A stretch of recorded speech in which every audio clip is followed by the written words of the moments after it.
திருத்துவ கடவுளின் நாமத்தினால் நம் அனைவருக்கும் கிருபையும் சமாதானமும் உண்டாவதாக. ஆமீன். இந்த ஆசீர்வாதமான ஜெப தியான வேலையில உங்களை கடவுள் ஆசீர்வதிப்பாராக.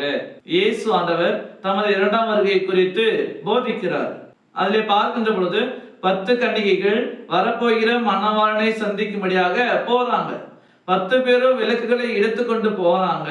அதில 5 பேர் அதிகப்படியான எண்ணெய்களை கொண்டு போகிறார்கள். ஆனால் 5 கன்னிகைகளோ இருப்பதே போதும் என்று சொல்லி அப்படியே போய்விடுவார்கள். ஆனால் இங்கே பார்க்கின்ற பொழுது மணவாளன் வருவதற்காக தாமதமாகிறது. இந்த 5 கன்னிகைகள் தங்களிடமாய் இருந்த எண்ணெயை வைத்து அவர் வருகிற வரைக்கும் அவர்கள் அவருக்காக காத்து கொண்டிருந்தார்கள். ஆனால் எண்ணெய் இல்லாமல் சென்ற மற்ற 5 கன்னிகையினுடைய விளக்குகள் அணைந்து போயின.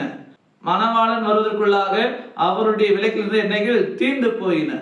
அப்பொழுது திடீரென்று மணவாளன் வருகிற பொழுது எண்ணெயை வைத்திருந்தவர்கள் அவரை சந்திக்கிறார்கள். ஆனால் எண்ணெய் இல்லாத கன்னிகைகளோ அதை வாங்கி வரும்படியாக கடைக்கு சென்று விடுறார்கள். அவர்கள் வருவதற்கு உள்ளாக கதவுகள் அடைக்கப்பட்டு விட்டது. அப்பொழுது அந்த 5 கன்னிகைகள் போட்டப்பட்ட கதவை தட்டும் பொழுது உள்ளே இருந்த மணவாளனோ நீங்கள் யார் என்று எனக்கு தெரியாதுன்னு சொல்லி மறுதளித்து விடுத்தார்.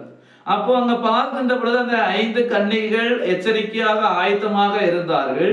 5 கன்னிகைகள் எச்சரிக்கை இல்லாமல் ஆயத்தம் இல்லாமல் இருந்தார்கள்.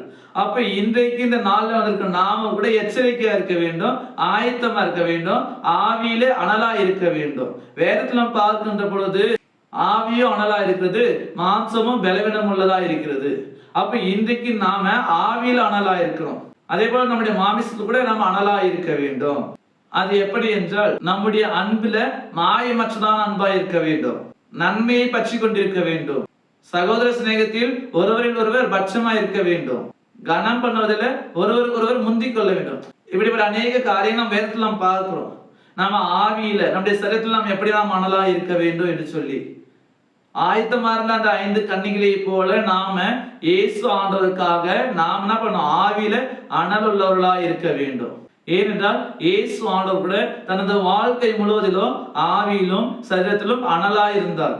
பிதாவின் சித்தத்தை நிறைவேற்றுவதில் கவனமாயிருந்தார். பிதாவின் சித்தத்தை நிறைவேற்றி தன்னை முழுவதுமாக ஒப்பு கொடுத்தார். பிதாவின் சித்தம் நிறைவேறத்தக்கதாக அவர் அதை நோக்கி பயணித்துக் கொண்டிருந்தார்.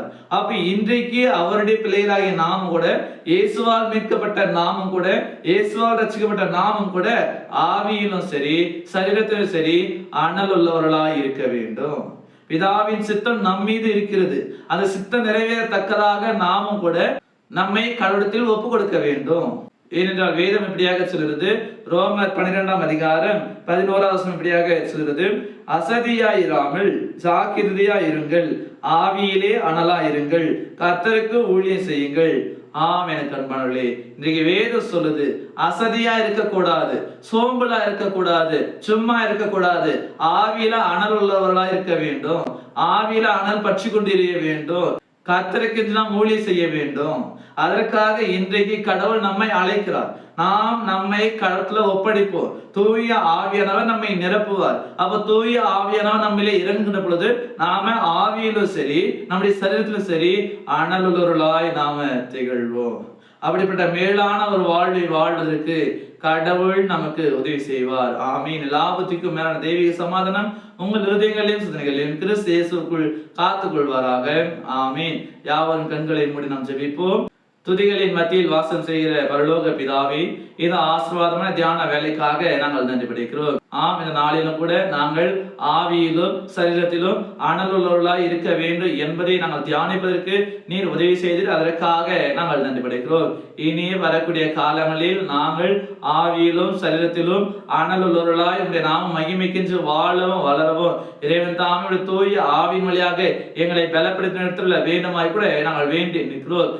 நீதாமே இந்த நாள் முழுவதுமாக நீங்களை பொறுப்பெடுத்துக் கொள்ளும்படியாக நாங்கள் ஜெபிக்கிறோம். பலவீனம் உள்ளவர்களுக்காக நாங்கள் ஜெபிக்கிறோம். நீதாமே எல்லாருடைய பலவீனங்கள் சுகவீனங்கள் எல்லாச்சும் மாற்றிப்பட வேண்டும் நாங்கள் ஜெபிக்கிறோம். படிக்கிற பிள்ளைகளுக்காக நாங்கள் ஜெபிக்கிறோம். நீதாமே எல்லா பிள்ளைகளையும் கண்ணோக்கி பார்த்து எல்லாருக்கும் படிப்பின் ஞான அறிவு சகல திறமை எல்லாத்தையும் நிறைவே கொடுத்து உயர்த்த வேண்டுமாய் கூட நாங்கள் வேண்டி நிற்கிறோம். இந்த நாளிலும் கூட நாங்கள் செய்கிற எல்லா விதமான வேலைகள், நாங்கள் சிந்திக்கிற நினைக்கிற யோசிக்கிற எல்லா விதமான காரியங்கள் எல்லாவற்றையும் நீதாமே எங்களுக்கு வாய்க்கை செய்து நிறைவான முழுமையான ஆசீர்வாதம் ஒரு வாழ்வை கொடுத்துள்ள வேண்டுமாய் அருள்நாதர் இயேசுவின் ஜெபிக்கிறோம் அன்பின் பிதாவே, ஆமீன். அனைவருக்கும் ஸ்தோத்திரம். கடவுள் உங்களை ஆசீர்வதிப்பாராக.